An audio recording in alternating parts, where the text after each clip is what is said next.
안녕하세요. 저는 박정순이라고 합니다. 정말 어처구니 없던 제 이야기 좀 들어주세요. 자식이라는 게 뭔지, 핏줄이라는 게 뭔지, 평생을 살아도 풀리지 않는 숙제 같은 것이라고들 하더군요. 하나밖에 없는 아들 민태가 유날이라는 아이를 데리고 와서 결혼하겠다고 했을 때 저는 세상을 다 얻은 것 같았어요. 인물도 훤하고 말도 어찌나 부침성 있게 하는지. 깍듯하게 어머님, 어머님 하며 따르는 모습에 제 마음은 솜사탕처럼 녹아내렸습니다. 그때는 그게 다 계산된 연기였다는 걸 꿈에도 몰랐지요. 그저 복덩이가 굴러들어왔구나. 이제 우리 민태 고생 끝이구나. 하고 안심했던 제 자신이 참으로 어리석었어요.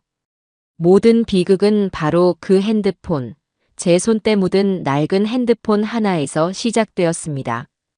그날은 유난히 햇살이 좋은 주말 오후였어요. 거실 창으로 쏟아져 들어오는 볕을 쬐며 엊그제 담근 오이소박이를 꺼내놓고 아들 내외를 기다리고 있었죠. 민태가 이 오이소박이를 참 좋아하거든요. 곧이어 현관문 비밀번호 누르는 소리가 들리고 엄마, 저희 왔어요. 하는 아들의 목소리 뒤로 나리의 앙칼진 하이톤이 거실을 채웠습니다. 어머님, 안녕하세요. 와, 맛있는 냄새. 나리는 익숙하게 식탁 의자에 자리를 잡고 앉으며 최신 유행이라는 명품 가방을 옆에 놓더군요. 제 눈에는 그저 가죽 쪼가리로 보이는데 저런 게 아파트 전세금과 맞먹는다는 소리를 들으니 세상이 참 요지경이다 싶었어요. 나리야, 오는 길에 힘들지는 않았어? 운전은 민태가 하고. 제가 물으니 나리는 손톱을 매만지며 대답합니다. 아니에요, 어머님. 제가 했어요. 민태 씨는 운전하는 거 답답해서요. 그리고 이거 보세요. 나리가 갑자기 가방에서 번쩍이는 새 핸드폰을 꺼내 흔들어 보였어요. 젊은 사람들 말로 인덕션이라고 부르는 카메라가 3개나 달린 최신형이었습니다. 이번에 새로 나온 건데 색깔 정말 예쁘죠? 사진이 거의 전문가 수준으로 나온대요. 어머님도 이걸로 바꾸세요. 답답하게 옛날 거 쓰지 마시고요. 은근히 제 핸드폰을 깎아내리는 말투였지만 저는 그저 웃어넘겼습니다. 아들 녀석 월급 뻔한데 저런 사치는 어디서 나오는 걸까 잠시 걱정이 스쳤지만 설마 무슨 일이야 있겠나 싶었지요.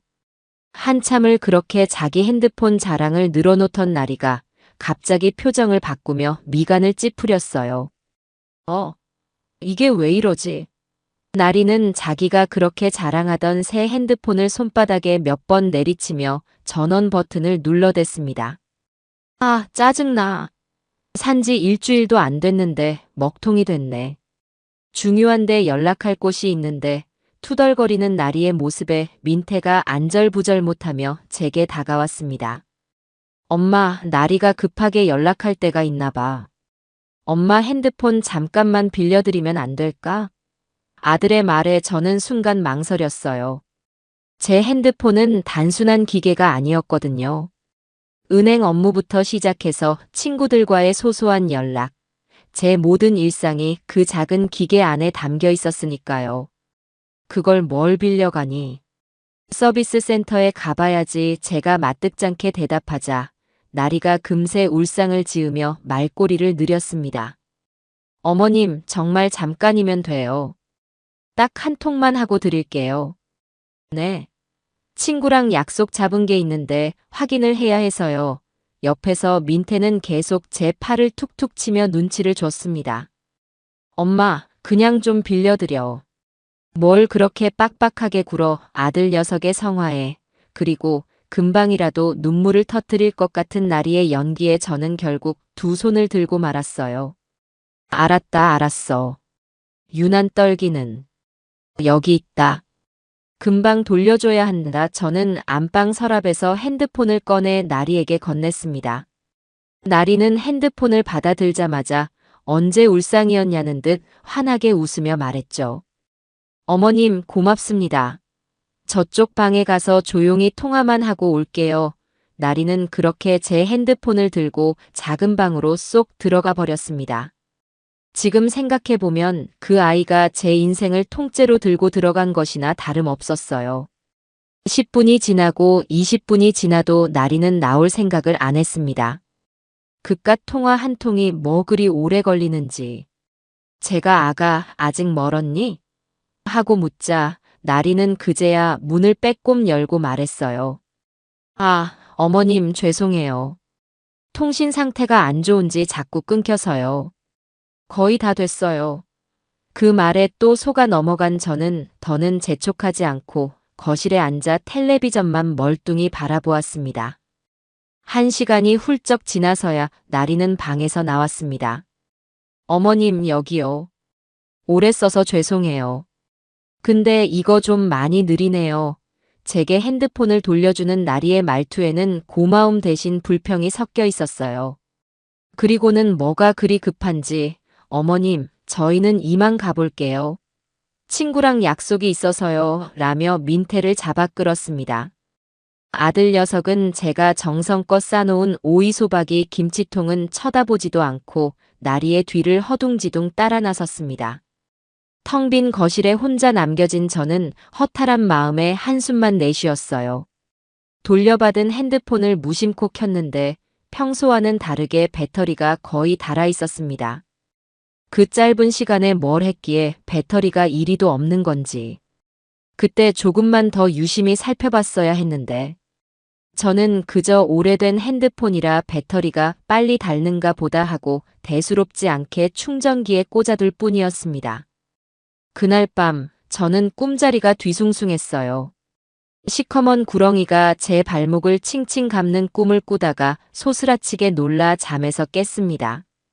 며칠이 지났습니다. 나리가 빌려갔던 일은 까맣게 잊고 평소와 같은 일상을 보내고 있었어요.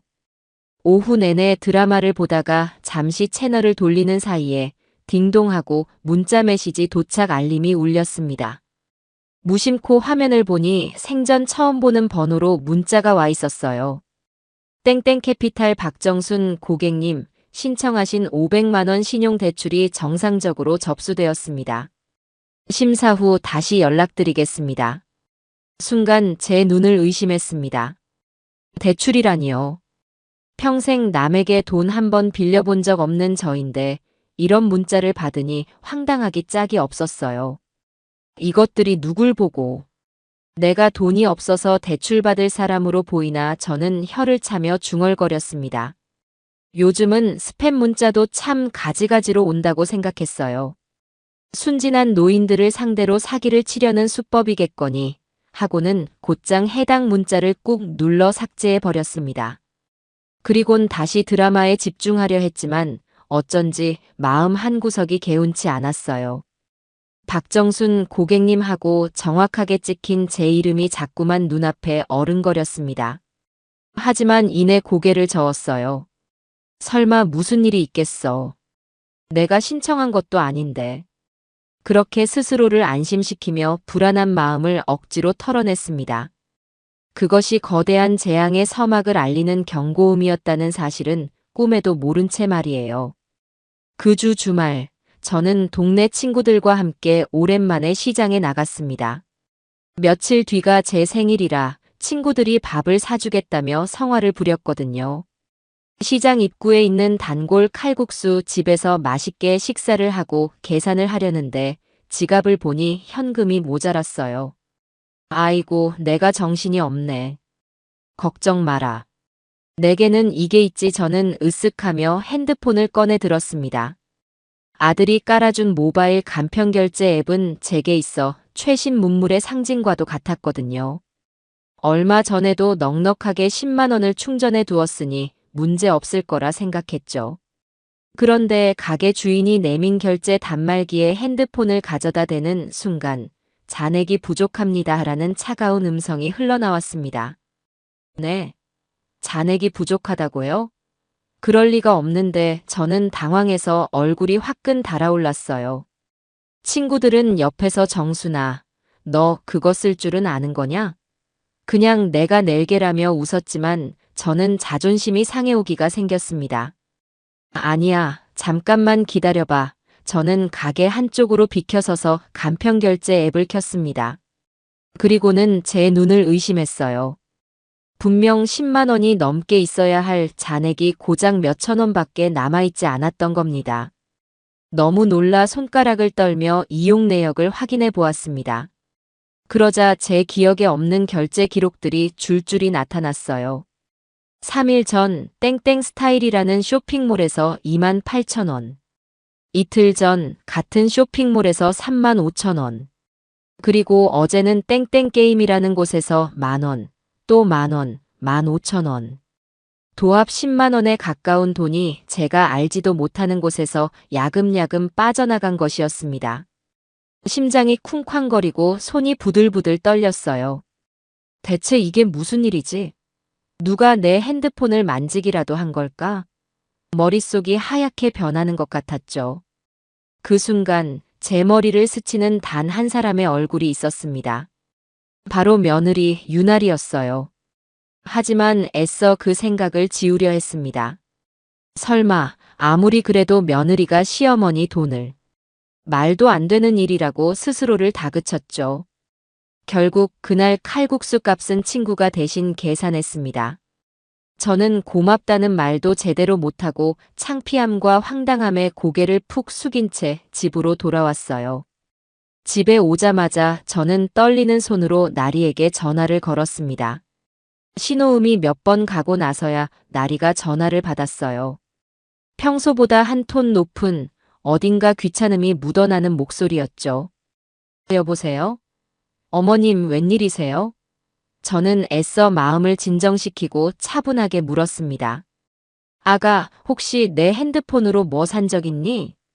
간편결제 돈이 하나도 없어져서 말이다. 제 말이 끝나자마자 수화기 너머에서 나리의 어이없다는 듯한 웃음소리가 들려왔습니다. 네. 어머님, 제가요? 제가 어머님 돈을 뭐하러 써요? 저 돈 많아요. 그 말이 비수처럼 가슴에 꽂혔어요. 이어서 나리는 걱정하는 척 하지만 그 속에는 저를 무시하는 기색이 역력한 말투로 말을 이었습니다. 어머님, 그거 혹시 연세 드셔서 잘못 누르신 거 아니에요? 요즘 그런 거 많다던데.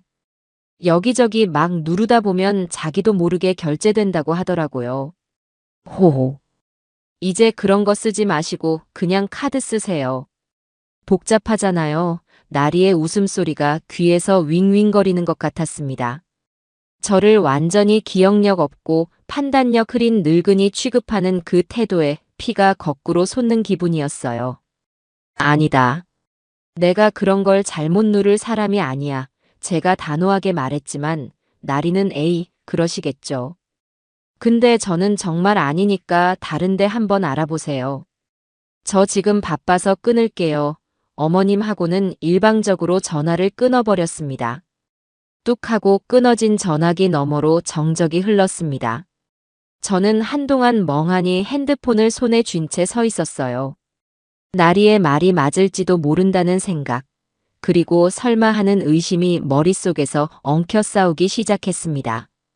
하지만 제 마음 깊은 곳에서는 이미 불길한 예감이 독버섯처럼 피어오르고 있었어요. 이건 시작에 불과하다는, 앞으로 더 끔찍한 일이 벌어질 것만 같다는 그런 끔찍한 예감 말입니다. 그날 이후 제 마음은 잔잔한 호수에 돌멩이가 던져진 것처럼 내내 파문이 일었습니다. 나리의 뻔뻔한 목소리와 저를 노인네 취급하던 그 웃음소리가 이명처럼 귓가를 맴돌았어요. 애써 아니라고, 내가 정말 실수한 것이라고 생각하려 해도 목에 걸린 생선 가시처럼 의심은 사라지지 않았습니다.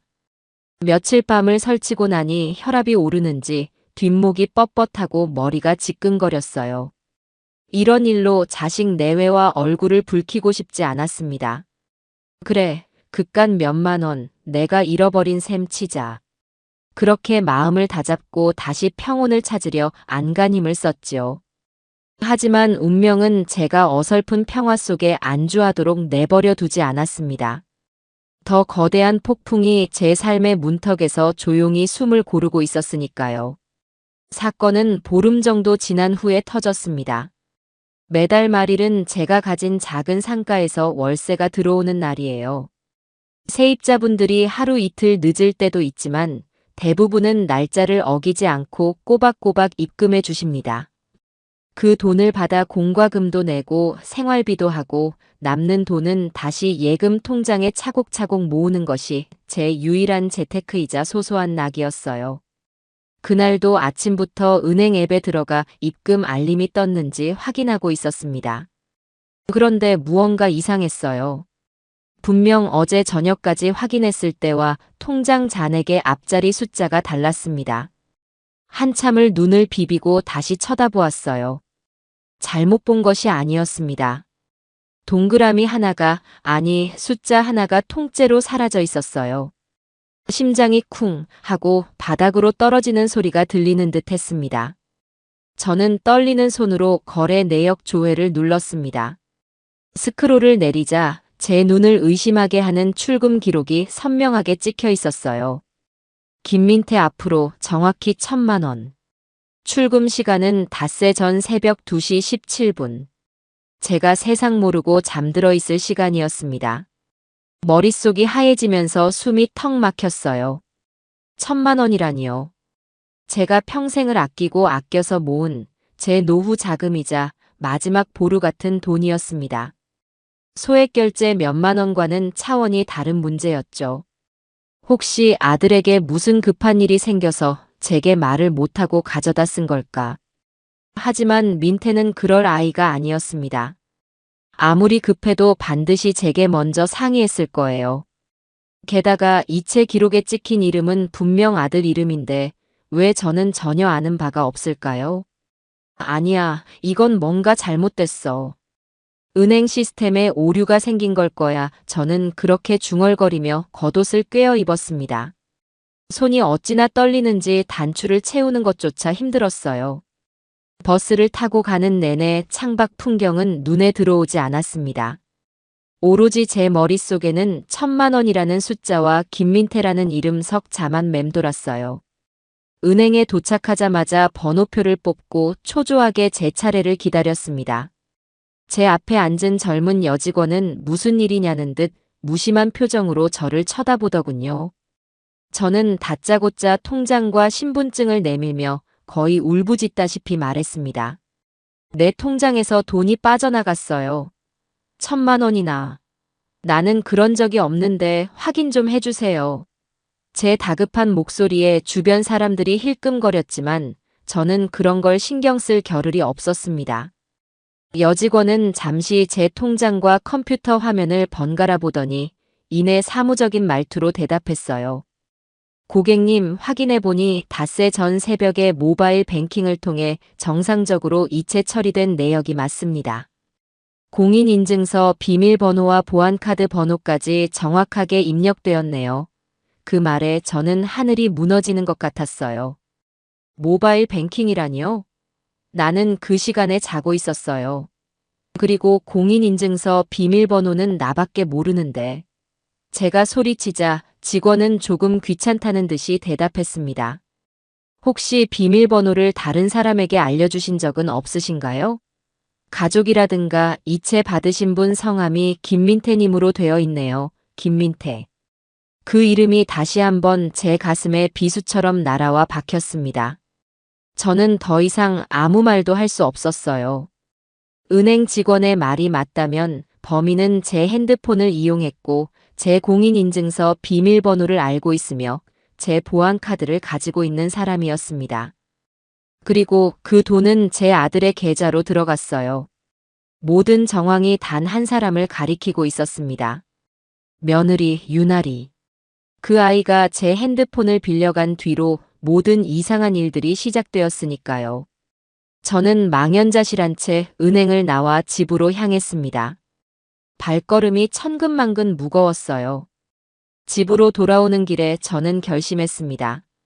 아들에게 먼저 물어봐야겠다고. 며느리를 의심하기 전에 제 아들의 입으로 직접 진실을 들어야겠다고 말입니다. 집에 도착하자마자 저는 민태에게 전화를 걸었습니다. 평소 같으면 금방 받았을 아들이었지만 그날은 한참 동안 신호만 가고 전화를 받지 않았어요. 속이 타들어가는 것 같았죠. 5번쯤 전화를 걸었을 때 마침내 엄마 왜 자꾸 전화해? 나 지금 일하는 중이야 하는 짜증 섞인 목소리가 들려왔습니다. 저는 떨리는 목소리를 애써 가다듬고 물었어요. 민태야, 너 혹시 엄마 통장에서 돈 가져다 쓴 적 있니? 순간 수화기 너머로 짧은 침묵이 흘렀습니다. 그리고 이어진 아들의 대답은 제 마지막 기대를 산산조각 냈어요. 돈? 무슨 돈? 엄마, 요즘 왜 그래? 자꾸 이상한 소리 할래? 이상한 소리가 아니야. 내 통장에서 1,000만 원이 너 통장으로 빠져나갔어. 닷새 전에. 이게 어떻게 된 일인지 설명 좀 해봐. 제가 울부짖자 민태는 한숨을 푹 쉬며 말했습니다. 아, 그거. 나리가 그러는데 엄마가 우리 쓰라고 준 돈이라며. 사업 자금에 보태 쓰라고 엄마가 이체해줬다고 하던데. 기가 막혔습니다. 제가 제 손으로 돈을 보내줬다고요? 내가 언제? 나는 그런 적 없어. 그 시간에 나는 자고 있었어. 엄마, 좀 진정하고 들어봐. 나리가 엄마한테 몇 번이나 고맙다고 했는데 엄마가 뭘 또 기억을 못하고 그래. 엄마, 정말 병원에 한번 가봐야 하는 거 아니야? 자꾸 이러시면 나도, 나리도 너무 힘들어. 아들의 목소리에는 저에 대한 걱정이 아니라 귀찮음과 원망이 가득 담겨 있었습니다. 제 아들이 제 속으로 낳은 자식이 저를 치매 노인 취급하고 있었어요. 나리의 새빨간 거짓말에 완전히 넘어가 버린 것이었습니다. 아니야, 민태야. 그건 나리가 거짓말하는 거야. 엄마 돈 그 아이가 훔쳐간 거라고. 엄마, 말 조심해. 어떻게 나리한테 그런 험한 말을 할 수가 있어. 나리 그런 애 아니야. 엄마가 요즘 우리한테 서운한 게 있어서 그러는 모양인데 이런 식은 정말 아니지. 실망이다. 정말 민태는 그렇게 제 가슴에 대못을 박는 말을 내뱉고는 일방적으로 전화를 끊어버렸습니다. 저는 그 자리에 주저앉아 한참을 울었어요. 돈을 잃은 것보다 더 아픈 것은 아들의 배신이었습니다. 제 아들이 완전히 변해버렸어요. 저와 며느리 사이에서 아들은 조금의 망설임도 없이 며느리의 편에 서서 제 가슴에 칼을 꽂았습니다. 눈물이 더는 나오지 않을 때쯤 저는 자리에서 일어났습니다. 이대로 주저앉아 있을 수만은 없었어요. 독한 마음을 먹고 다시 핸드폰을 들었습니다. 이번에는 나리에게 직접 전화를 걸었어요. 신호가 2번 울리기도 전에 나리가 전화를 받았습니다. 어머님, 민태 씨한테 전화 받았어요. 저한테 정말 너무 하신 거 아니에요? 시작부터 따지고 드는 목소리였어요. 아가, 너 나한테 할 말 없니? 내 통장에 있던 1,000만 원 어떻게 된 거니? 제가 차갑게 묻자 나리는 기다렸다는 듯이 소리를 지르기 시작했습니다. 어머님, 사람을 뭘로 보시고 자꾸 돈 하세요.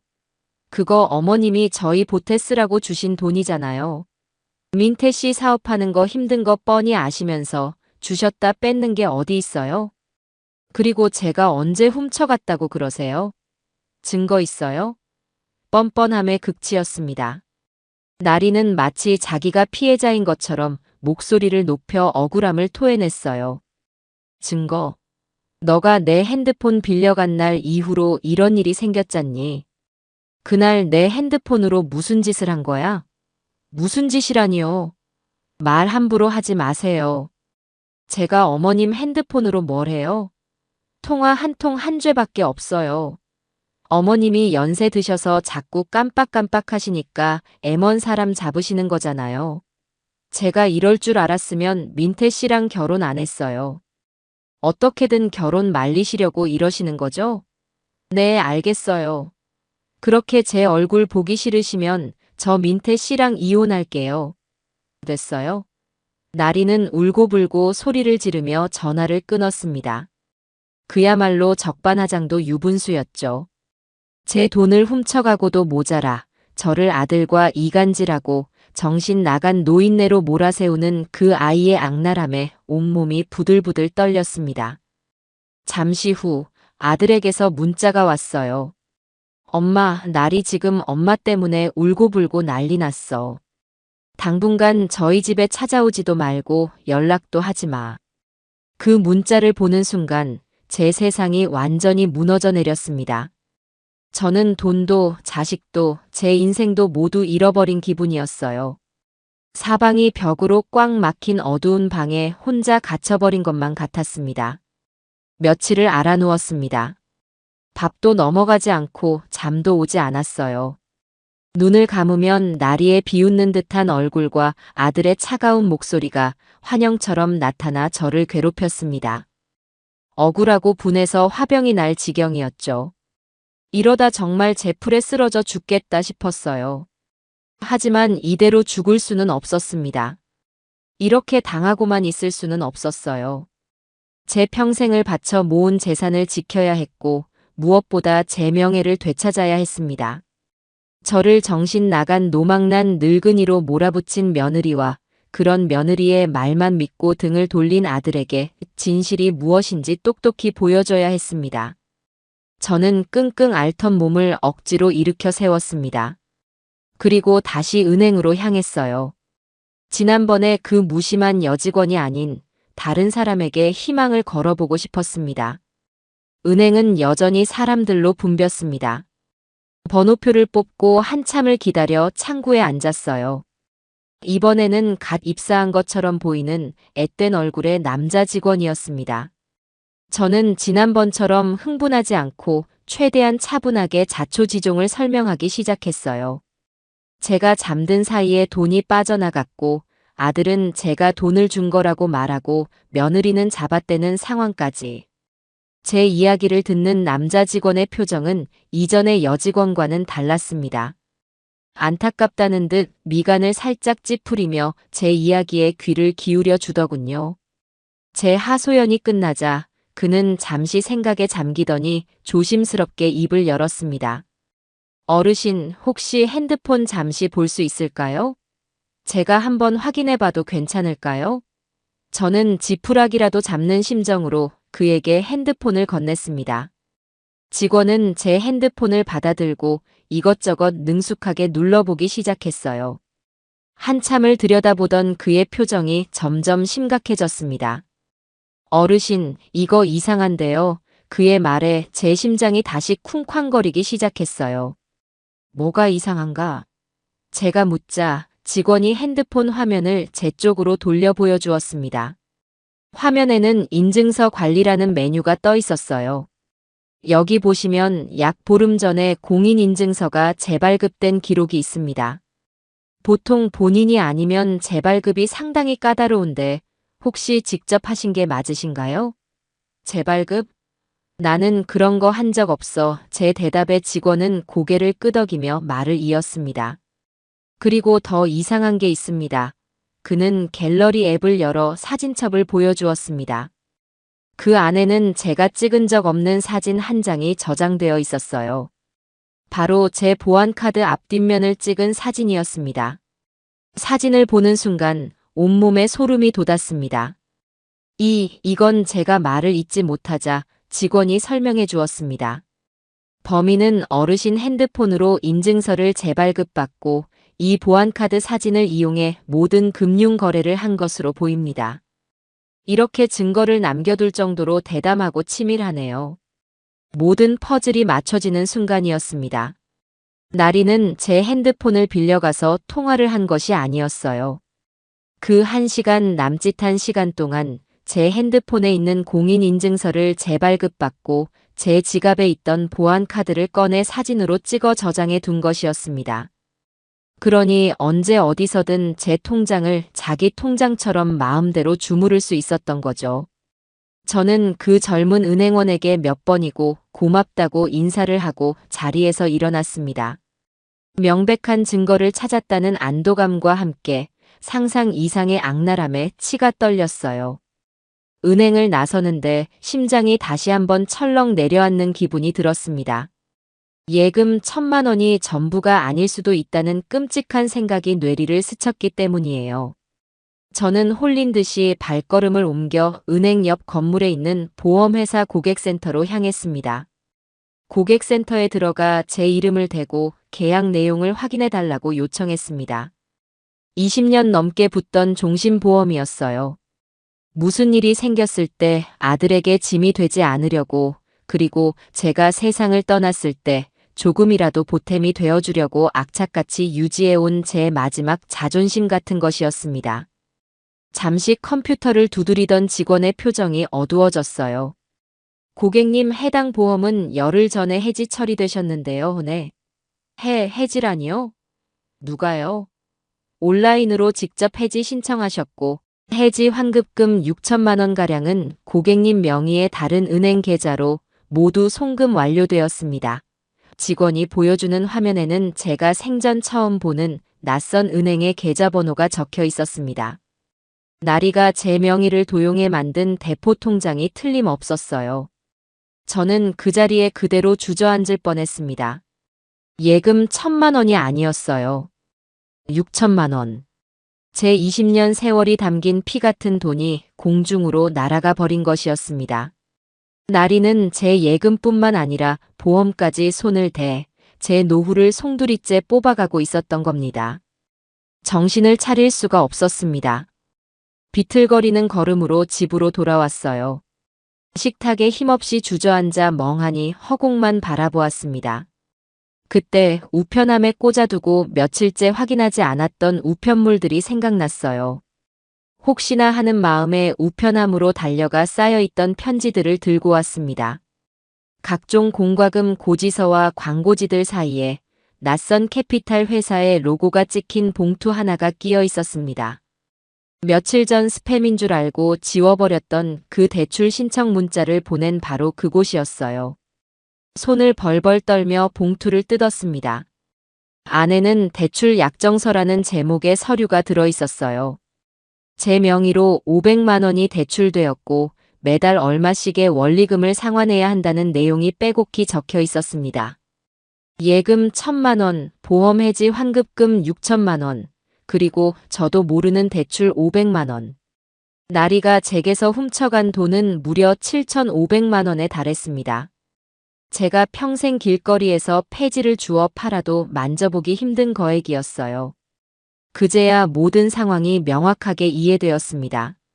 나리는 처음부터 제 전 재산을 노리고 계획적으로 접근한 것이었어요. 아들과의 결혼도 그 살랑거리던 애교도 모두가 이 돈을 노린 치밀한 연극이었습니다. 그리고 아들 민태는 그 연극의 가장 중요한 소품이자 방패막이 역할을 해준 셈이었죠. 분노와 배신감에 심장이 터져버릴 것 같았어요. 눈물이 비오듯 쏟아졌습니다. 하지만 그 눈물은 단순한 슬픔의 눈물이 아니었어요. 피눈물이었습니다. 내 인생을 이렇게 망가뜨린 그 아이를 절대로 용서하지 않겠다는, 무슨 수를 써서라도 내 모든 것을 되찾고 그 아이에게 죗값을 치르게 하겠다는 처절한 복수의 다짐이었습니다. 저는 더 이상 나약한 피해자가 아니었어요. 모든 것을 잃은 저는 이제 아무것도 두려울 것이 없었습니다. 저는 흐르는 눈물을 주먹으로 닦아내고 비장한 표정으로 핸드폰을 집어들었습니다. 이제 반격을 시작할 시간이었습니다. 분노로 온몸이 떨렸지만 혼자서는 무엇부터 시작해야 할지 막막했습니다. 경찰에 신고부터 해야 할까? 하지만 나리는 분명 증거 있냐며 큰 소리를 칠 것이고 아들은 여전히 나리의 편에 서서 저를 정신 나간 사람으로 몰아갈 게 뻔했습니다. 섣불리 움직였다가는 오히려 당할 수도 있겠다는 생각이 들었어요. 그때 제 머릿속에 한 사람의 얼굴이 떠올랐습니다. 젊은 시절부터 시장에서 같이 장사하며 동고동락했던 친구 경자였어요. 경자는 저와는 달리 불의를 보면 참지 못하고 머리 회전도 빨라서 굳은 일이 있을 때마다 늘 제 편이 되어주던 친구였습니다. 저는 마지막 희망을 걸고 경자에게 전화를 걸었습니다. 여보세요, 정순이냐? 목소리가 왜 그래? 어디 아파?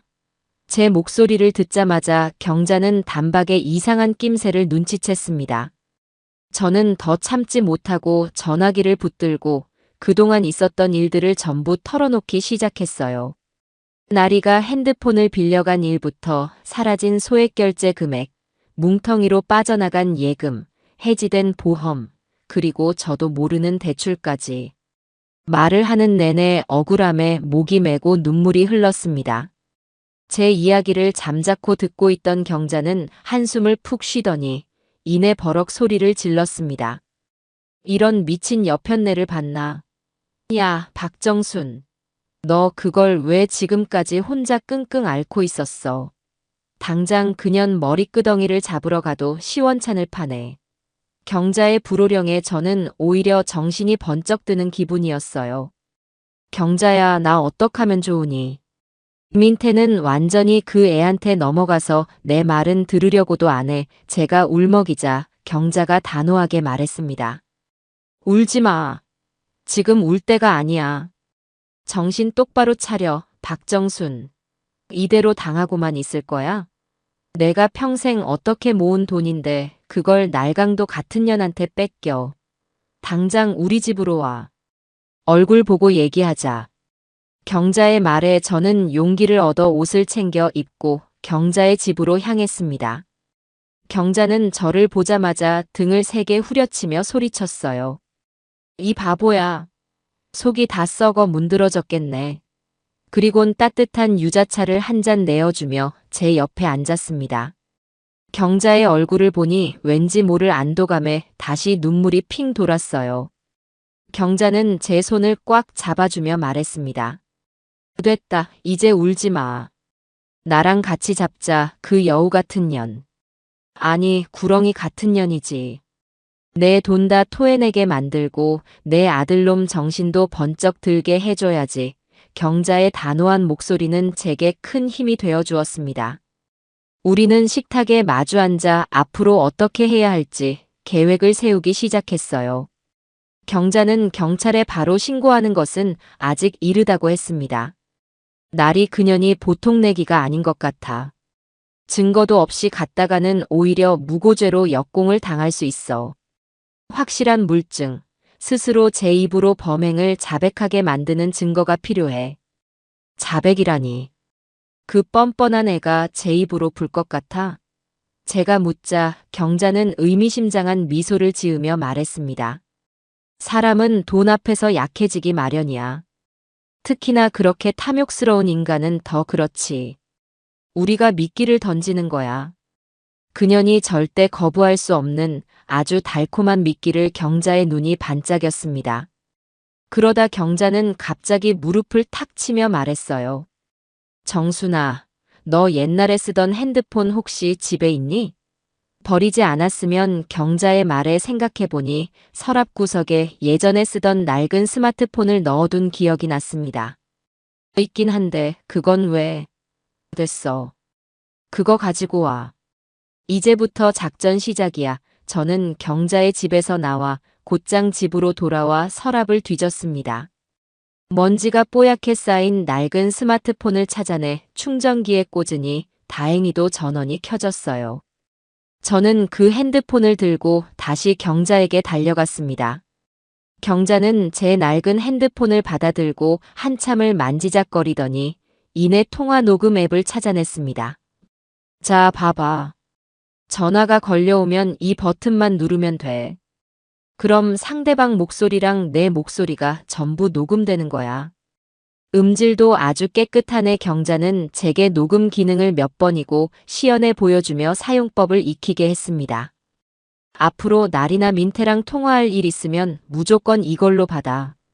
그리고 녹음 버튼 누르는 거 잊지 마. 알았지? 저는 고개를 끄덕이며 낡은 핸드폰을 손에 꽉 쥐었습니다. 작은 기계 덩어리였지만 제게는 천군만마를 얻은 것처럼 든든했어요.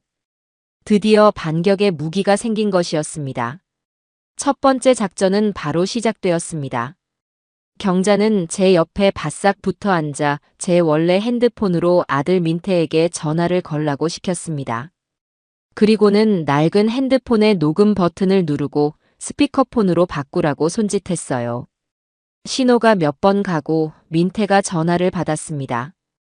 엄마 연락하지 말랬잖아. 여전히 차갑고 귀찮다는 목소리였어요. 경자는 제게 눈짓으로 어서 말하라고 재촉했습니다.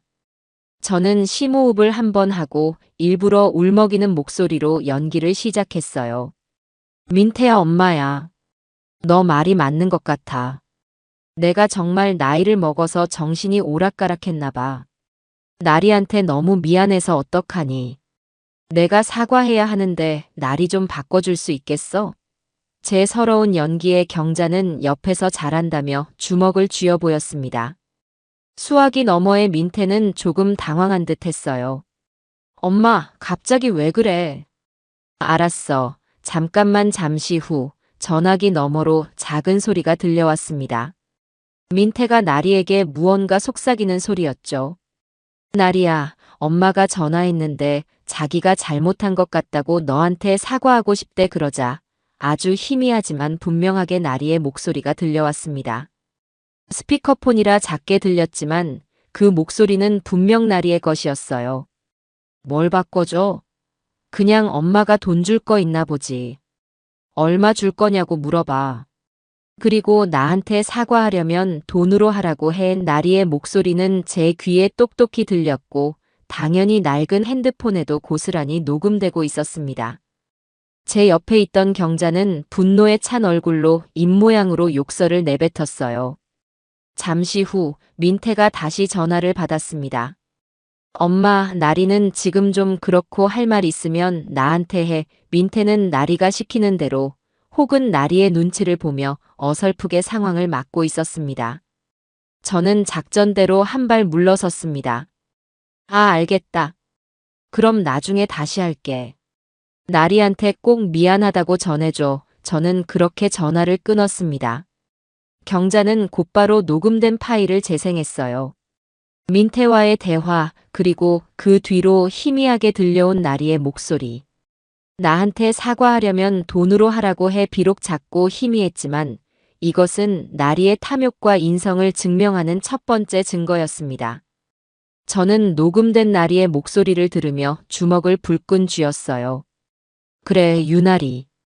어디 한번 해보자. 너의 그 탐욕을 이용해서 내가 스스로 파놓은 함정에 빠지게 만들어주마. 제 마음속에서 복수의 불꽃이 활활 타오르기 시작했습니다. 첫 번째 녹음 파일은 분명 의미 있는 시작이었지만 그것은 거대한 빙산의 일각에 불과하다는 것을 경자와 저는 잘 알고 있었습니다. 경자는 제 낡은 핸드폰에 녹음된 희미한 나리의 목소리를 몇 번이고 다시 듣더니 이내 고개를 저었어요. 정순아, 이걸로는 택도 없어. 저 독사 같은 년 법정에 가면 어머님이 하도 돈 하시길래 그냥 농담 한번 한 거예요. 하고 오리발 내밀게 뻔해. 목소리가 희미해서 감정하면 제대로 나오지도 않을걸. 이건 그냥 우리끼리의 확신일 뿐 판사를 설득할 증거는 못 돼. 경자의 냉철한 분석은 제 들뜬 마음에 찬물을 끼얹는 것 같았지만 그게 현실이었습니다. 억울하게 당한 사람이 감정에만 호소하다가 되려 망신을 당하는 경우를 우리는 너무나 많이 봐왔으니까요. 더 확실하고 더 교묘하며 더 빼도 박도 못할 덫을 놓아야만 했습니다. 그럼 어떡하면 좋으니 경자야. 내 속은 까맣게 타들어가는데 제가 답답한 심정을 토로하자 경자는 제 손을 꽉 잡으며 비장한 표정을 지었습니다. 탐욕스러운 짐승을 잡는 가장 좋은 방법이 뭔지 알아? 더 크고 맛있는 먹이를 주는 거야. 제 허기를 못 이겨 이성을 잃고 달려들게 만드는 거지. 나리 그년이 탐내는 게 돈이라면 우리는 그 애가 평생 상상도 못 해봤을 만큼 거대한 돈을 미끼로 던지는 거야. 경자의 눈빛이 섬뜩할 정도로 반짝였습니다. 그 순간 우리 둘 사이에는 어떤 비장한 공감대가 형성되었죠. 우리는 더 이상 슬퍼하고 분노하는 피해자가 아니었어요. 치밀한 계획을 세워 사냥감을 옥죄어 들어가는 노련한 사냥꾼이 되어야만 했습니다. 작전은 며칠에 걸쳐 체계적으로 진행되었습니다. 우리의 첫 번째 목표는 동네에서 가장 유력한 스피커이자 날이 와도 안면이 있는 반찬가게 주인이었어요. 그녀는 한 번 들은 이야기는 반드시 두세 배로 부풀려 온 동네에 퍼뜨리는 재주를 가지고 있었거든요. 저와 경자는 일부러 손님이 가장 붐비는 저녁 시간에 맞춰 그 반찬 가게를 찾았습니다. 경자는 마치 약속이라도 한 듯 가게에 들어서자마자 저를 보고 화들짝 놀라는 연기를 펼쳤어요. 어머나 세상에.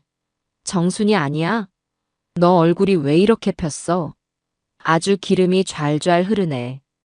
소문 들으니까 곧 강남에 빌딩 사신다면서요, 사모님. 경자의 과장된 외침에 반찬 가게 주인을 포함한 모든 사람의 시선이 제게로 쏠렸습니다. 저는 당황한 척 손사래를 치며 경자를 툭 쳤어요. 얘는 못 말려 정말. 누가 들으면 어쩌려고 그래. 아직 아무것도 결정 안 됐는데 저의 이 부정은 사실상 긍정의 의미를 담고 있었죠. 반찬 가게 주인이 옳다구나 싶어 제게 다가와 팔을 붙들었습니다.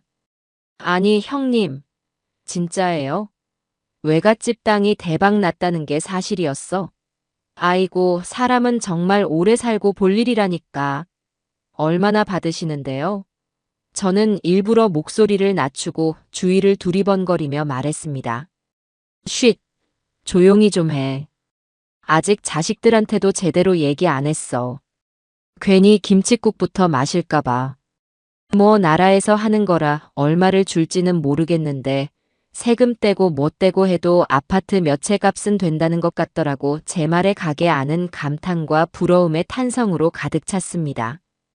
경자는 거기서 멈추지 않고 마치 저를 위하는 척 걱정스러운 표정으로 말을 보탰습니다. 정순아, 근데 너 그런 큰돈 만져본 적 없잖아. 요즘 세상이 얼마나 험한데. 사기꾼들이 그런 소문 들으면 파리떼처럼 꼬일 거라고. 특히 자식들한테 잘해야 해. 돈 보고 달려드는 며느리들도 많다더라. 경자는 이 말을 하며 의미심장하게 저를 쳐다봤습니다. 이 모든 대화는 나리의 귀에 들어갈 것을 계산한 완벽하게 짜인 각본이었습니다. 소문은 KTX보다 빠르게 퍼져나갔습니다. 바로 다음 날, 저는 이 소문이 나리에게 정확히 배달되었다는 것을 확인할 수 있었어요.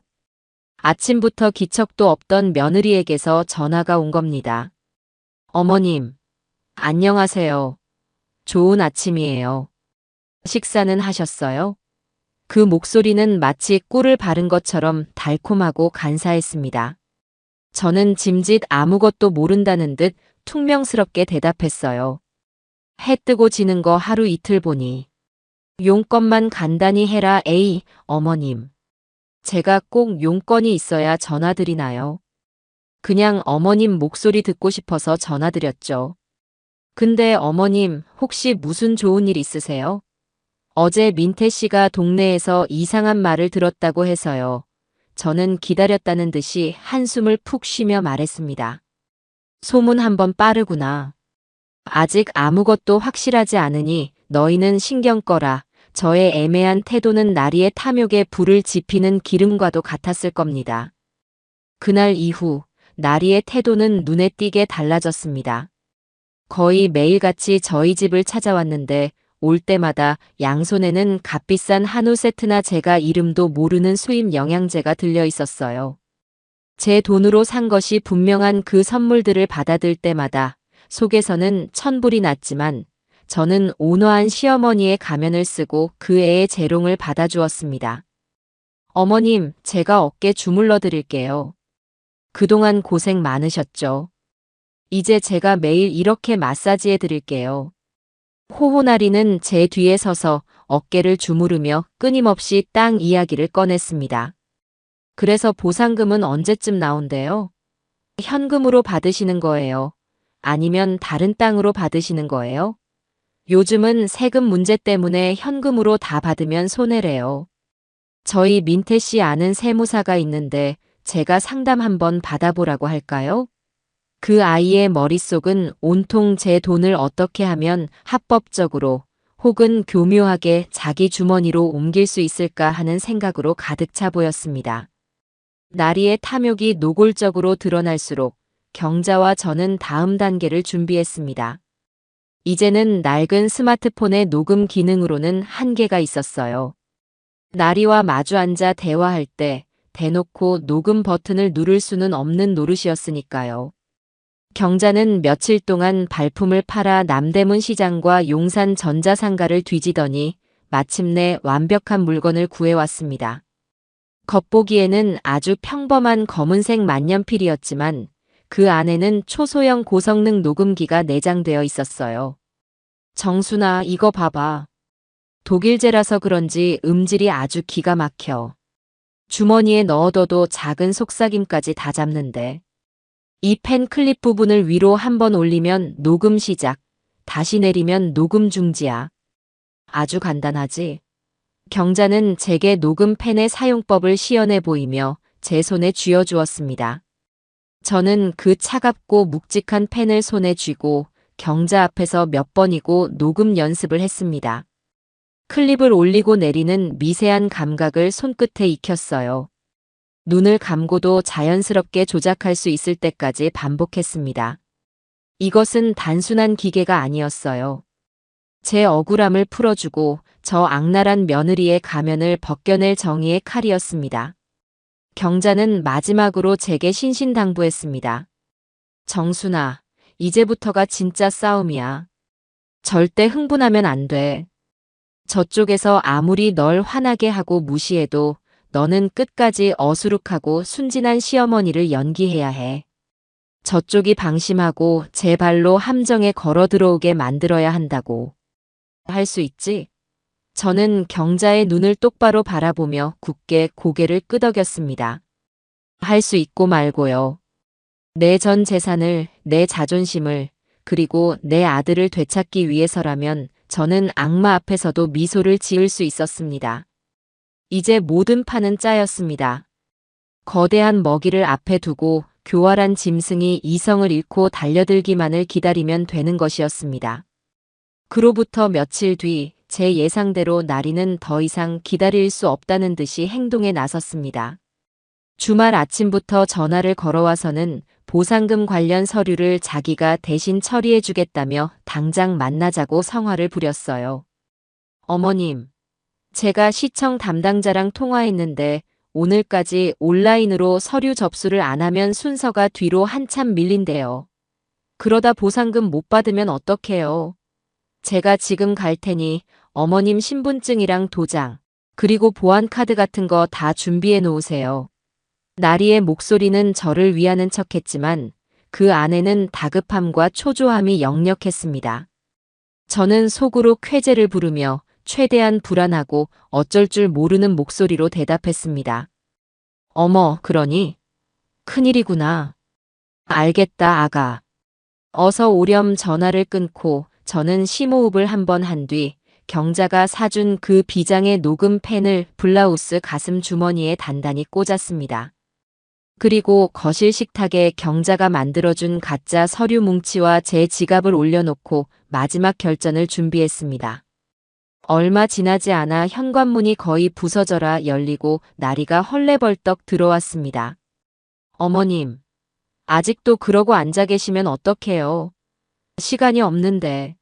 나리는 소파에 외투를 집어 던지고는 곧장 식탁으로 달려와 서류들을 낚아챘습니다. 신분증이랑 도장은요? 보안카드는 어디 있어요? 그 모습은 마치 빚독촉을 하러 온 사채업자 같았어요. 저는 일부러 더 허둥지둥하며 안방으로 들어가 지갑과 도장을 가져다 주었습니다. 나리는 제 지갑을 받아들자마자 망설임 없이 열어젖혀 보안카드를 꺼내 들었습니다.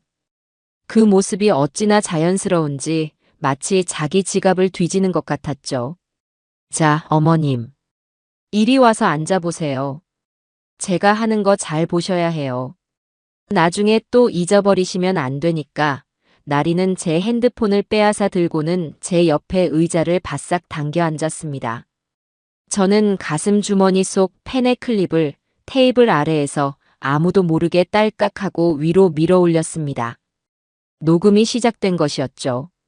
나리는 현란한 손놀림으로 핸드폰 화면을 눌러댔습니다. 저는 그 옆에서 작전대로 최대한 어수룩하고 바보 같은 질문들을 퍼부으며 나리의 심기를 건드렸습니다. 아가, 그렇게 빨리 누르면 내가 어떻게 보니? 조금만 천천히 해주렴. 어머, 거기 영어는 뭐라고 쓰여 있는 거니? 나는 까막눈이라 모르겠네. 비밀번호는 내 생일로 하면 안 되는 거니? 그게 외우기 쉬운데. 저의 거듭되는 질문에 나리의 표정이 점점 굳어지기 시작했습니다.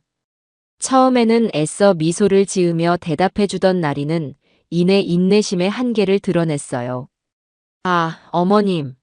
좀 가만히 계셔보세요. 계속 말 거시면 제가 집중을 못하잖아요. 이건 어머님 생일 같은 걸로 하면 안 돼요. 보안에 취약해서요. 짜증이 가득 묻어나는 말투였습니다. 저는 여기서 멈추지 않고 결정타를 날렸습니다. 그런데 아가, 이거 정말 안전한 거 맞니? 뉴스 보니까 요즘 핸드폰으로 사기치는 사람들이 그렇게 많다던데. 나쁜 사람들이 내 돈 다 빼가면 어떡하니? 바로 그 말이 나리의 마지막 이성의 끈을 끊어버리고 말았습니다. 나리는 갑자기 벌떡 일어나더니 자기가 더 답답하다는 듯이 가슴을 쿵쿵 치며 제게 소리를 빽 질렀습니다. 아, 진짜. 어머님 사람 속 터지게 하시네.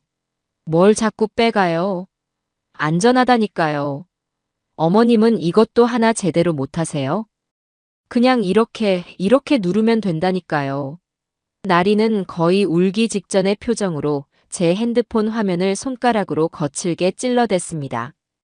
그리고는 자기가 무슨 말을 하는지도 모르는 상태로 그동안 마음속에 담아두었던 말을 폭포수처럼 쏟아냈습니다. 저번에 제가 어머님 통장에서 5천만 원 빼낼 때랑 똑같다고요. 그때도 이 보안카드 사진 찍어놓고 어머님 주민번호로 인증서 새로 받아서 하니까 5분도 안 걸렸어요. 그때는 아무 말씀 없으셨으면서 왜 이제 와서 자꾸 의심하고 그러세요? 답답해 죽겠네 정말. 순간 세상의 모든 소음이 사라지고 오직 나리의 그 악에 바친 목소리만이 제 귓속을 쩌렁쩌렁 울렸습니다. 잡았다. 드디어 이 악마가 제 입으로 모든 것을 자백했다. 저는 얼음처럼 차가운 분노와 뜨거운 희열을 동시에 느끼며 자리에서 일어났습니다. 그리고 하얗게 질린 채 저를 올려다보는 나리를 싸늘하게 내려다보았어요. 제 눈빛이 평소와 다르다는 것을 느꼈는지 나리는 그제야 자기가 무슨 말을 내뱉었는지 깨달은 듯 했습니다. 어머님 저기 방금 제가 한 말은 그게 아니라 예를 들자면 그렇다는 뜻이었어요. 네. 제가 했다는 게 아니라 나리의 목소리는 염소처럼 떨리고 있었고 그 커다랗던 눈에는 공포가 가득했습니다. 저는 아무 말 없이 가슴 주머니에서 녹음펜을 꺼내 들었습니다. 그리고 나리가 보는 앞에서 녹음 중지를 알리는 딸깍 소리가 나도록 클립을 아래로 내렸습니다. 그래, 나리야. 예를 들어서 그랬구나. 아주 좋은 예시였다. 덕분에 모든 게 분명해졌어. 제 차가운 목소리에 나리는 소파에 주저앉아 버렸고 그 가증스럽던 얼굴은 사색이 되어 더 이상 아무 말도 뱉어내지 못했습니다. 그날 밤 저는 나리에게 몸이 안 좋다는 핑계를 대고 집에 오지 말라고 전한 뒤 민태만 혼자 집으로 불렀습니다. 아들은 아무것도 모른 채 엄마, 나리가 엄마 걱정 많이 하던데. 괜찮은 거야? 라며 제 안색을 살폈습니다. 그 모습이 너무나 한심하고 가여워 저는 차마 아들의 얼굴을 볼 수가 없었어요. 저는 말없이 낮에 녹음된 파일이 담긴 녹음펜을 식탁 위에 올려놓고 재생 버튼을 눌렀습니다. 펜에 내장된 작은 스피커를 통해 조금 전 나리와 나누었던 대화가 생생하게 흘러나왔습니다. 나리의 짜증 섞인 목소리, 그리고 이내 터져나온 폭탄 같은 자백. 저번에 제가 어머님 통장에서 5천만 원 빼낼 때랑 똑같다고요. 선명한 나리의 목소리가 거실을 가득 채우자 민태의 얼굴은 점차 굳어지다 못해 하얗게 질려갔습니다. 녹음이 끝나고 찾아온 무거운 정적. 민태는 마치 시간이 멈춘 것처럼 미동도 없이 앉아 있었어요. 엄마 이게 다 사실이야? 나리가 정말 엄마 돈을 내 귀로 똑똑히 들었을 텐데 뭐가 더 궁금하니? 너가 세상에서 가장 믿고 사랑한다던 아내의 진짜 모습이다. 제가 얼음장 같은 목소리로 말하자 민태는 더 이상 버티지 못하고 무너져 내렸습니다. 아들은 의미 없는 소리를 내뱉으며 식탁 의자에서 바닥으로 스르르 미끄러졌습니다. 그리고는 어린아이처럼 정말 서럽게 울기 시작했어요. 엄마, 내가 정말 죽일 놈이야. 사실은 어렴풋이 알고 있었어. 나리가 갑자기 비싼 명품들을 사들이고 우리 형편에 맞지 않는 씀씀이를 보였을 때 이상하다고 생각했어. 하지만 무서워서 아무 말도 못했어. 진실을 마주할 용기가 없었어. 나리가 화를 내고 이 가정이 깨져버릴까봐 그래서 그냥 눈을 감아버렸어. 엄마가 돈이 없어졌다고 했을 때도 애써 엄마를 탓하며 진실을 외면했어. 엄마 미안해 내가 정말 미안해 아들은 바닥에 이마를 찌으며 용서를 구했습니다. 아들의 눈물 섞인 고백은 제 가슴을 갈갈이 찢어놓는 것 같았어요. 분노와 연민 그리고 배신감과 모정이 뒤섞여 저 역시 뜨거운 눈물을 흘리지 않을 수 없었습니다. 제 아들은 악마는 아니었지만 그의 나약함과 어리석음은 악마가 날뛸 수 있는 완벽한 판을 깔아준 것이나 다름없었습니다. 이제는 그 지옥 같은 판을 뒤엎어야 할 시간이었습니다. 아들의 처절한 고백과 나리의 완벽한 자백. 이제 모든 증거는 제 손안에 들어온 것 같았습니다. 당장이라도 경찰서로 달려가 이 모든 것을 까발리고 싶었지만 경자는 저를 말렸습니다. 그녀는 언제나 저보다 한 수 앞을 내다보는 현명한 친구였어요. 정순아, 아직이야. 마지막 단추를 채우기 전까지는 절대 방심하면 안 돼.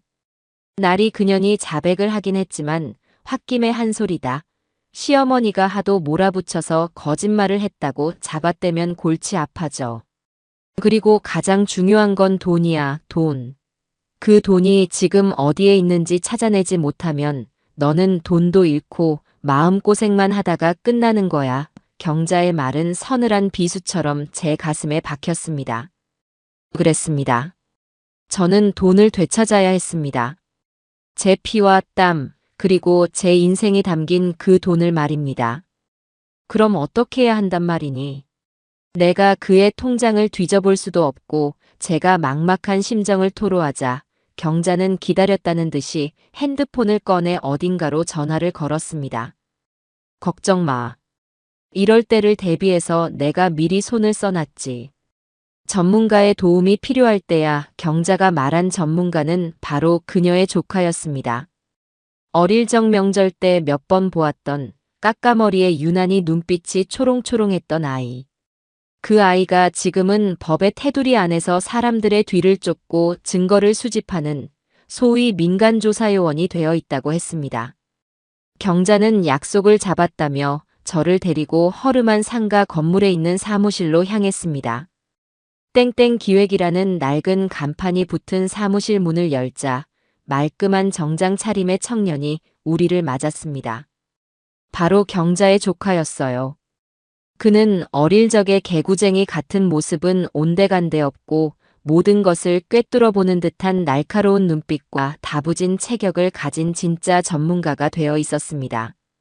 저는 경자의 조카 앞에 마주 앉아 그동안 있었던 모든 일을 남김없이 털어놓았습니다. 나리의 자백이 담긴 녹음 펜과 제가 모아둔 서류들, 그리고 나리의 사진과 주소까지. 그는 제 이야기를 듣는 내내 아무런 표정 변화 없이 오직 날카로운 눈으로 서류를 검토하고 제 말을 경청할 뿐이었습니다. 제 이야기가 모두 끝나자 그는 낮은 목소리로 물었습니다. 그래서 어머님께서 원하시는 결과는 무엇입니까? 단순히 이혼을 시키고 법적인 처벌을 받게 하는 것입니까? 아니면 재산 환수가 주된 목적이십니까? 그의 직설적인 질문에 저는 망설임 없이 대답했습니다. 둘 다. 아니, 세 가지 전부 다. 내 돈을 모두 되찾고 그 아이를 법의 심판대에 세울 거야. 그리고 내 아들놈도 이 지옥에서 빠져나오게 해야지. 제 단호한 대답에 그는 비로소 옅은 미소를 지으며 고개를 끄덕였습니다. 알겠습니다. 목표가 명확하시군요. 계약하시죠. 착수금은 성공 보수에서 제하겠습니다. 일주일, 길어도 열흘 안에 원하시는 모든 증거를 가져다 드리겠습니다. 그의 자신감 넘치는 태도에 저는 마지막 희망을 걸어보기로 했습니다. 그리고 그의 약속은 허언이 아니었습니다. 정확히 닷새 뒤 그는 저와 경자를 다시 사무실로 불렀습니다. 그의 책상 위에는 두툼한 서류 봉투가 놓여 있었어요. 그가 내민 보고서와 사진들은 가히 충격적이었습니다. 보고서의 첫 장에는 나리의 최근 일주일간의 행적이 시간대별로 꼼꼼하게 정리되어 있었습니다. 나리는 민태가 출근하고 나면 매일같이 택시를 타고 강남으로 향했습니다.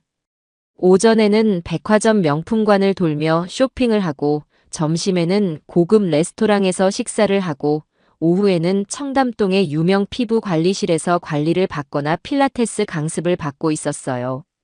사진 속 나리는 제가 단 한 번도 본 적 없는 화려한 옷과 머리부터 발끝까지 수백, 수천만 원을 호가하는 명품들로 치장하고 있었습니다.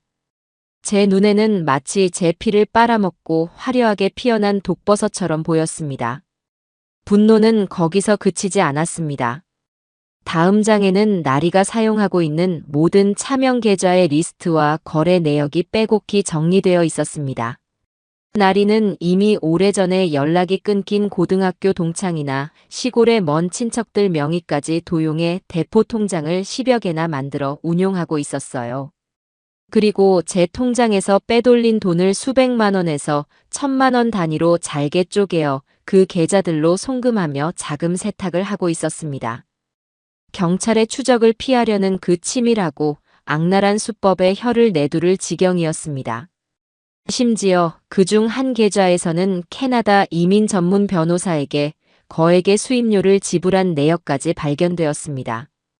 저를 완전히 빈털터리로 만들고 모든 돈을 챙겨 해외로 도주할 계획까지 착착 진행하고 있었던 겁니다. 제가 충격으로 말을 잇지 못하고 있자 경자의 조카는 보고서의 마지막 장을 제 앞에 내밀었습니다.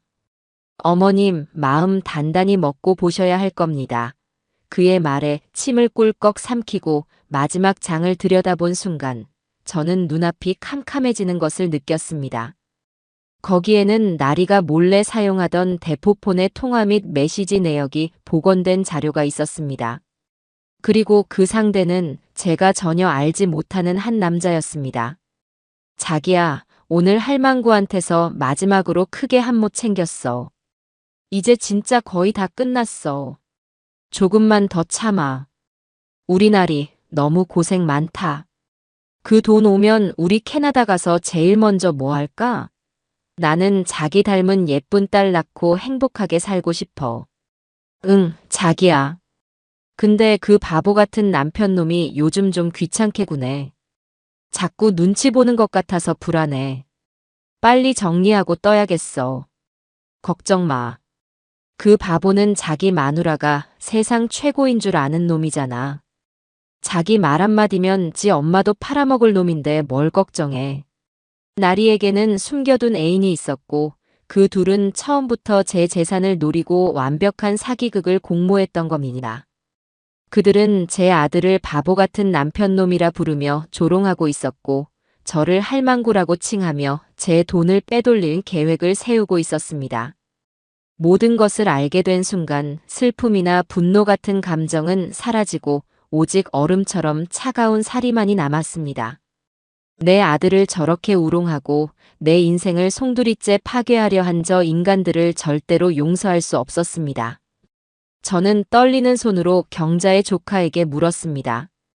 이 남자도 누군지 알아낼 수 있습니까? 그는 말없이 고개를 끄덕이며 다른 서류 봉투를 꺼내 제게 건넸습니다. 그 안에는 나리의 애인이라는 남자의 사진과 신상 정보, 그리고 현재 거주지까지 상세하게 담겨 있었습니다. 이제 모든 펜은 제 손안에 들어왔습니다. 저를 지옥으로 밀어 넣으려 했던 그 두 악마에게 진짜 지옥이 무엇인지 보여줄 시간이었습니다. 저는 마지막 결전을 위해 가장 화려하고도 잔인한 무대를 구상하기 시작했습니다. 그날 동쪽 하늘이 희미하게 밝아올 무렵, 저는 이미 잠에서 깨어나 있었습니다. 뜬 눈으로 밤을 지새웠지만 정신은 오히려 쇠를 두드려 나를 세운 칼처럼 맑고 차가웠어요. 오늘 이 지긋지긋한 연극의 마지막 막이 오른다. 그리고 그 연극의 연출가이자 주연은 바로 나, 박정순이다. 저는 옷장 깊숙한 곳에서 가장 아끼던, 하지만 가장 단정하고 기품 있는 짙은 남색의 원피스를 꺼내 입었습니다. 화려하지는 않지만 누구에게도 얕보이지 않을 기세가 담긴, 저에게는 갑옷과도 같은 옷이었습니다. 아침 일찍 경자가 갓 쪄낸 떡을 한 접시 들고 저희 집을 찾았습니다. 정순아, 밤새 잠은 좀 잤어? 얼굴이 헬쑥한 경자는 제 얼굴을 살피며 걱정스럽게 말했지만 그녀의 눈빛은 저에 대한 굳건한 믿음으로 가득 차 있었습니다. 우리는 식탁에 마주 앉아 마지막으로 계획을 점검했습니다.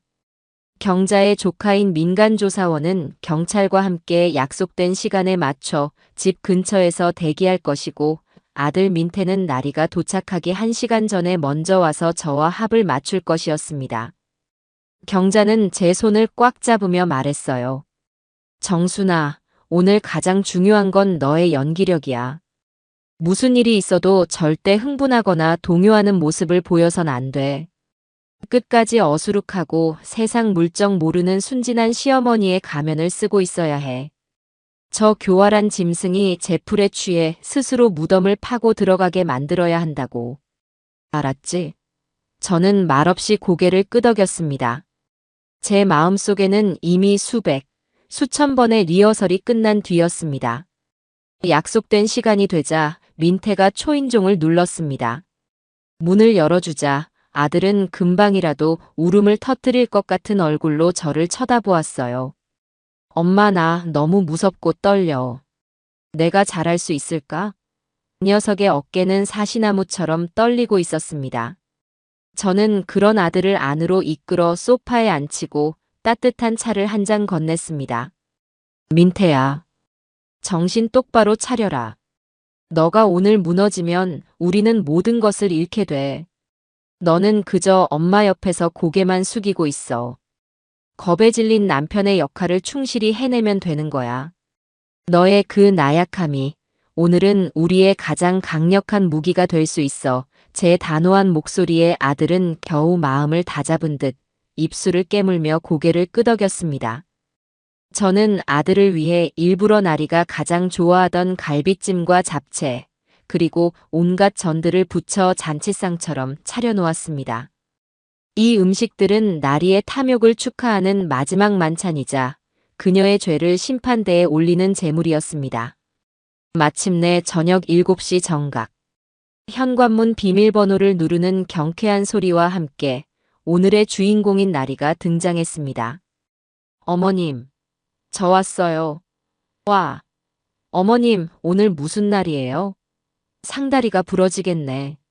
나리는 눈부시게 화려한 실크 원피스에 제가 처음 보는 다이아몬드 목걸이를 하고 있었습니다. 머리부터 발끝까지 나는 곧 수십억 자산가의 며느리가 될 사람이다라고 외치고 있는 듯 했어요. 그녀는 제 돈으로 산 그 모든 것들을 과시하며 제 옆에 앉은 민태의 뺨에 가볍게 입을 맞추고는 의기양양하게 식탁에 앉았습니다. 역시 우리 어머님 음식 솜씨는 대한민국 최고라니까. 민태 씨, 당신은 정말 복받은 줄 알아. 나중에 우리가 강남에 더 넓은 집으로 이사 가면 어머님 꼭 모시고 살자. 내가 매일 이렇게 맛있는 밥 해달라고 할 거야. 저는 속에서 치밀어 오르는 구역질을 억누르며 인자한 미소로 화답했습니다. 그래, 아가. 어서 많이 먹으렴. 오늘 너를 위해 특별히 준비한 것이니. 식사를 하는 내내 나리는 쉴 새 없이 떠들어댔습니다. 보상금을 받으면 어디에 투자를 할 것인지, 어떤 차를 새로 살 것인지, 민태의 사업은 어떻게 확장시킬 것인지. 그 모든 계획 속에 나라는 존재는 없었습니다. 저는 그저 그 돈을 쥐고 있는 걸리적거리는 늙은이에 불과했죠. 저는 나리의 말을 잠자코 들어주며 간간히 추임새를 넣었습니다. 아이고, 나는 그런 건 하나도 모르겠네. 전부 너희들이 알아서 하렴. 저의 그런 반응에 나리는 더욱 신이 나서 마치 자기가 모든 것을 통제하는 여왕이라도 된 것처럼 굴었습니다. 길고 긴 식사가 끝나고 저는 과일과 차를 내오며 마침내 이 연극의 본론을 시작했습니다. 자, 이제 배도 부르니 가장 중요한 일을 해야지. 내가 서류들을 가져오마. 제 말에 나리는 숨을 꿀꺽 삼키며 자세를 바로잡았습니다. 저는 안방으로 들어가 경자의 조카가 준비해준 두툼한 서류 봉투 2개를 들고 나왔습니다. 하나는 나리가 기대하는 가짜 땅 계약서였고 다른 하나는 그녀의 죄악이 담긴 진짜 증거 자료들이었죠. 저는 먼저 가짜 계약서를 테이블 위에 올려놓았습니다. 아가, 여기에 도장을 찍으면 된다고 하더구나. 나리는 서류를 보지도 않고 가방에서 자신의 인감 도장을 꺼내며 환하게 웃었습니다. 네, 어머님. 어디에 찍으면 될까요? 바로 그 순간 저는 다른 서류 봉투를 들어 그 내용물들을 하나씩 아주 천천히 테이블 위에 전시하기 시작했습니다. 가장 먼저 나온 것은 나리가 백화점 명품관을 활보하는 모습이 담긴 수십 장의 파파라치 사진들이었습니다. 어머님, 이게 다 뭐예요? 나리의 목소리가 당황으로 물들기 시작했어요. 저는 나리의 눈을 똑바로 쳐다보며 물었습니다. 나리야, 너가 이 샤넬 가방을 참 좋아하는구나. 아주 잘 어울린다. 그런데 이건 내가 사준 기억이 없는데 어디서 났을까?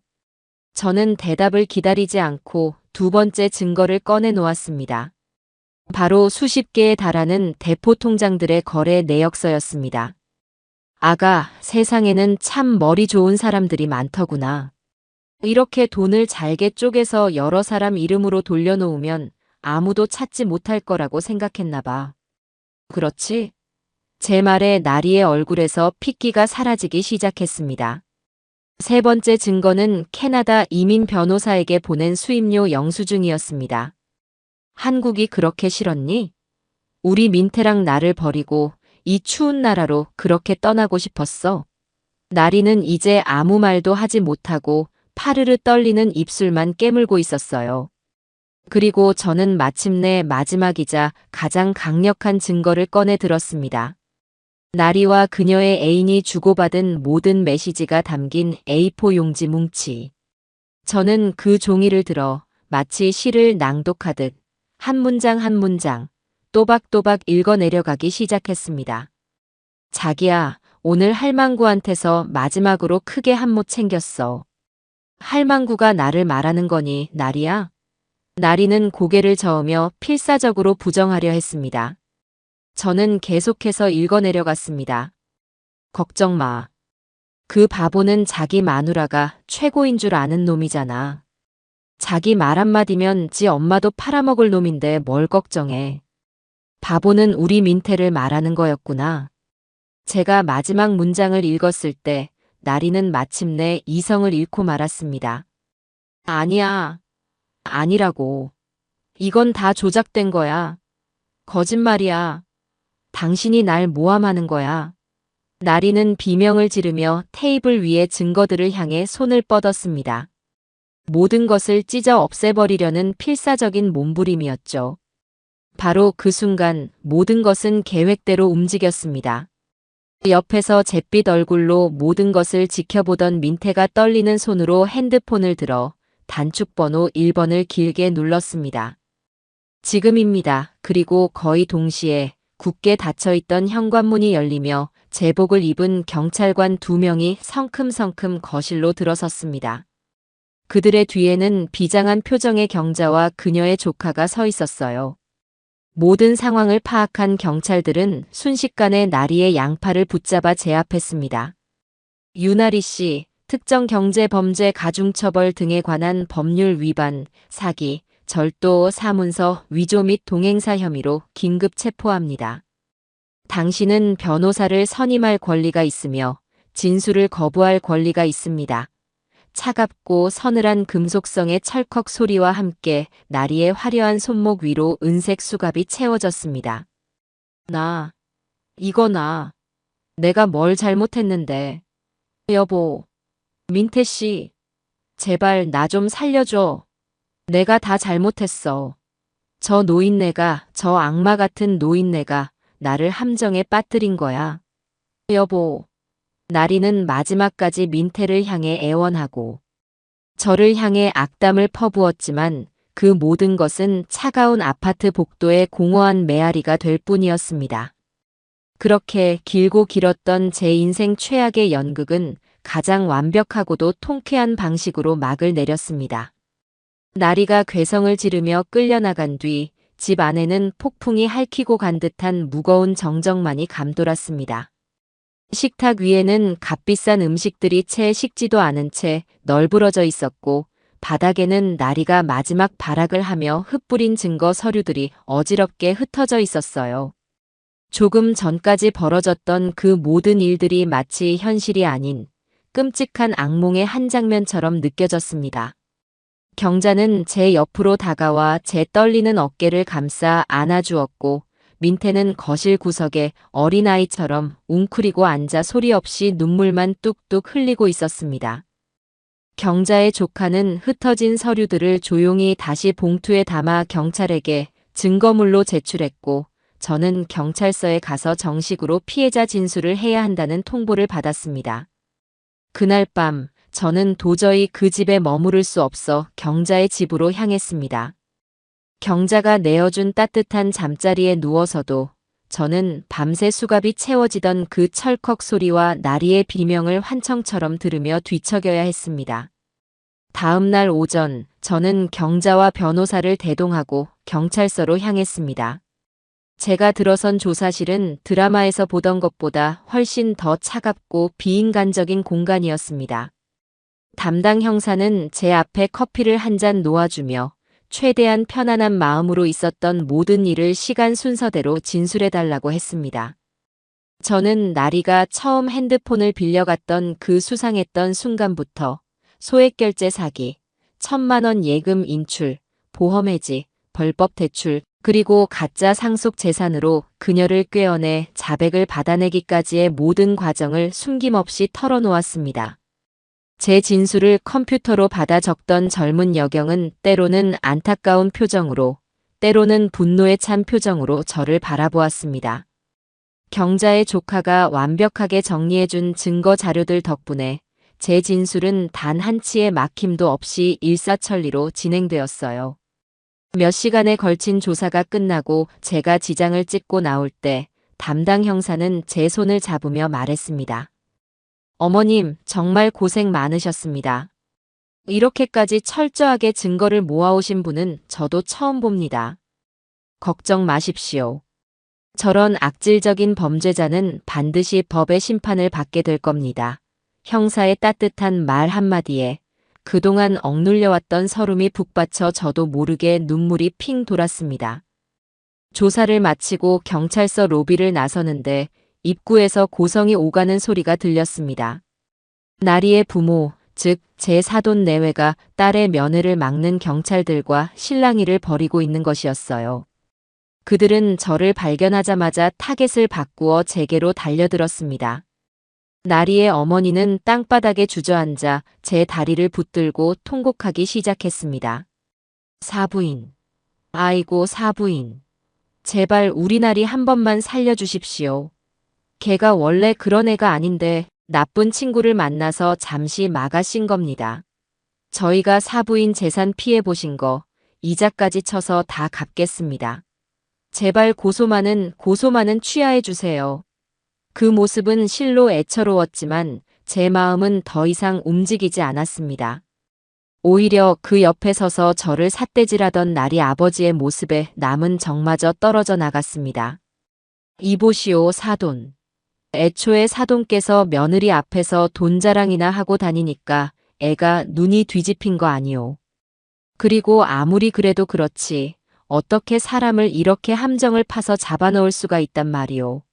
자식 키우는 입장에서 너무 잔인한 거 아니냐고. 그들의 파렴치한 이중성에 저는 실소를 금할 수 없었습니다. 저는 제 다리를 붙들고 있는 사돈의 손을 냉정하게 뿌리치며 얼음장처럼 차가운 목소리로 말했습니다. 이제 와서 용서를 구하지도 저를 탓하지도 마십시오. 당신들 따님이 마가신 게 아니라 원래 그런 사람이었던 겁니다. 그리고 그 나쁜 친구라는 작자도 당신들 따님과 함께 유치장에 들어가 있습니다. 함정을 판 것이 아니라 저는 제 것을 되찾기 위해 싸운 것뿐입니다. 당신들께서 지금 해야 할 일은 저에게 용서를 비는 것이 아니라 당신들의 딸을 어떻게 저렇게 괴물로 키웠는지 반성하는 것입니다. 제 단호한 일갈에 두 사람은 아무 말도 하지 못하고 그 자리에 멈춰 섰습니다. 저는 더 이상 그들의 얼굴을 마주하고 싶지 않아 경자와 함께 그곳을 빠져나왔습니다. 그날 이후 아들 민태의 속죄는 본격적으로 시작되었습니다. 이 녀석은 이혼 서류를 접수하고 자신이 가진 모든 것을 처분하여 현금 뭉치를 들고 제 앞에 나타났습니다. 저는 그 돈을 받지 않고 대신 녀석에게 혹독한 과제를 내주었습니다. 내가 진심으로 죗값을 치르고 싶다면 매주 주말마다 우리 집에 와서 화장실 청소를 해라. 변기 구석구석 내 어미에 썩어 문드러졌던 속을 닦아내듯 그렇게 정성으로 닦아라. 그리고 한 달에 한 번씩은 내가 직접 번 돈으로 장을 봐와서 내게 밥을 차려 올려라. 내가 이 과제를 단 한 번이라도 거른다면 나는 너를 아들로 생각하지 않을 것이다. 민태는 아무 말 없이 눈물만 뚝뚝 흘리며 고개를 끄덕였습니다. 그리고 그날 이후 민태는 정말로 매주 주말마다 저희 집에 와서 무릎을 꿇고 화장실 청소를 했습니다. 처음에는 서툴기 짝이 없던 녀석의 솜씨는 시간이 지날수록 점차 늘어갔습니다. 저는 녀석이 차려준 짜고 싱거운 밥을 말없이 먹어주었습니다. 우리의 대화는 거의 없었지만 그 침묵 속에서 우리는 아주 조금씩 서로의 상처를 보듬고 있었습니다. 변호사를 통한 법적 절차와 재산 환수 과정은 경자의 조카가 깔아놓은 완벽한 증거들 덕분에 순풍에 돛단 듯 진행되었습니다. 나리와 그 애인 명의의 모든 재산과 차명 계좌는 신속하게 동결되었고 제게서 빠져나갔던 돈들이 다시 제자리로 돌아오기 시작했습니다. 은행 앱을 열어 매일같이 불어나는 통장 잔고를 확인하는 것은 제게 새로운 소일거리가 되었습니다. 그것은 단순한 숫자가 아니었어요.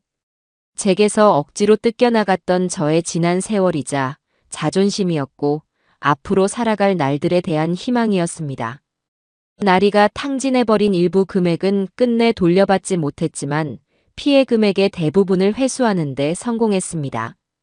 잃어버린 양을 되찾기 위해 우리에 들어갔다가 오히려 우리 안에 갇혀버린 늑대처럼 나리는 제 모든 것을 토해내고 나서야 철창 신세가 된 것이었습니다.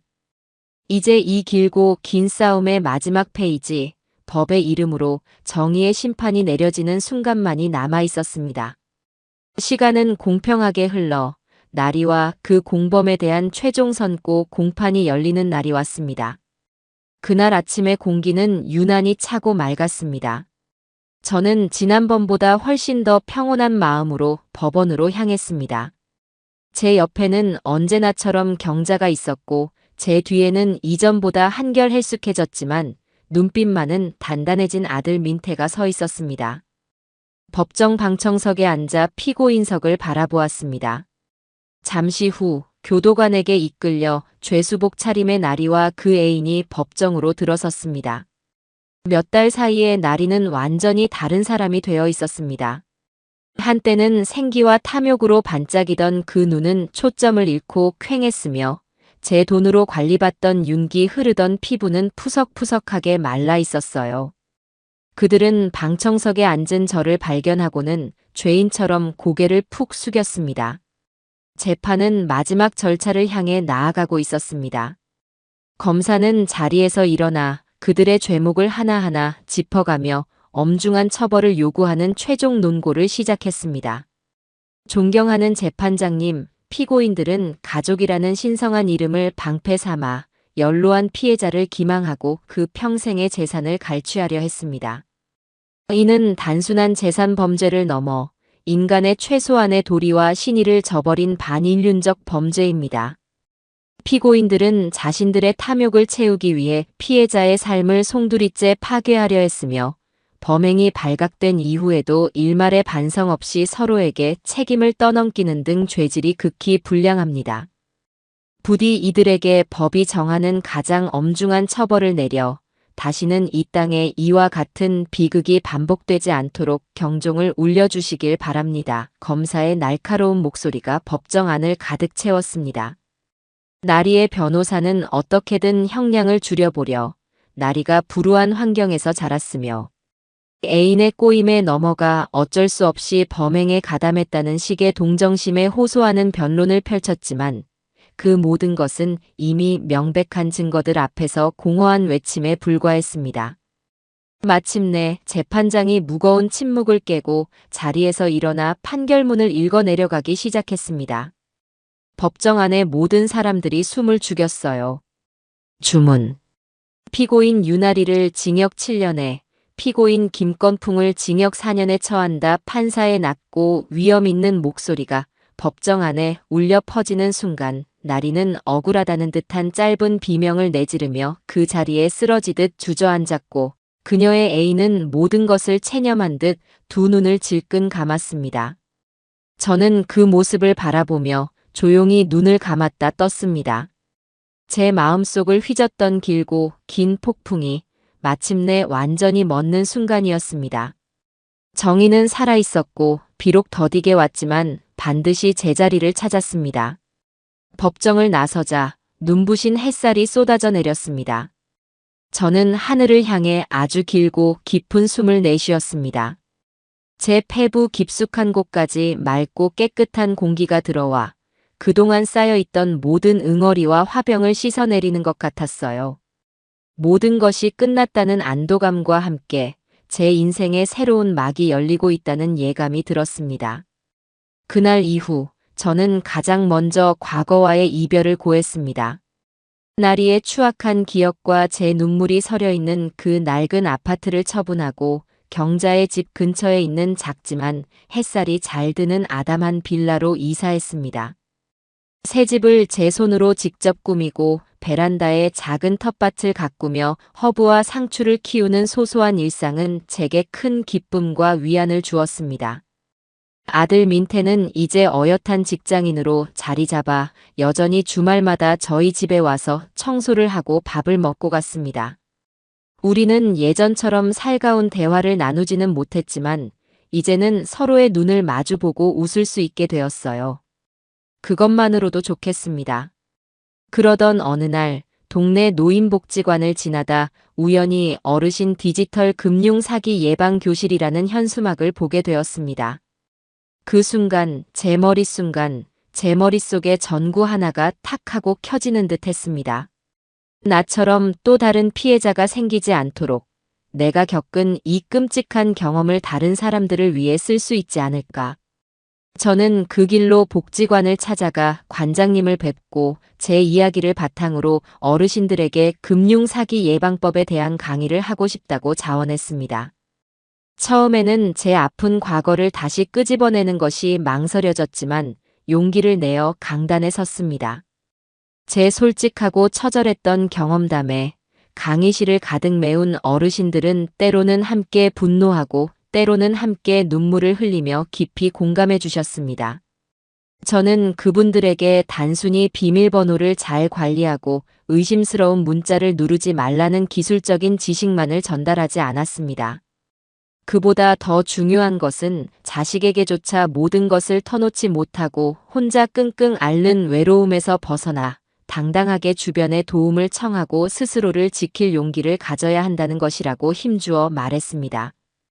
제 강의는 입소문을 타고 저는 어느새 복지관에서 가장 인기 있는 스타 강사가 되어 있었습니다. 누군가에게 제 경험이 위로가 되고 제 지식이 실질적인 도움이 된다는 사실은 제게 돈으로는 살 수 없는 큰 보람과 삶의 의미를 안겨주었습니다. 저는 더 이상 사기 사건의 비극적이고 나약한 피해자가 아니었습니다. 제 인생의 가장 큰 위기를 제 삶의 가장 빛나는 지혜로 꽃 피워낸 그 누구보다 강하고 현명한 사람이 되어 있었습니다. 베란다 텃밭의 작은 새싹들이 따스한 햇살을 향해 힘차게 뻗어나가듯 저의 남은 인생도 그렇게 단단하고 희망차게 뻗어나갈 것이라고 저는 굳게 믿고 있습니다.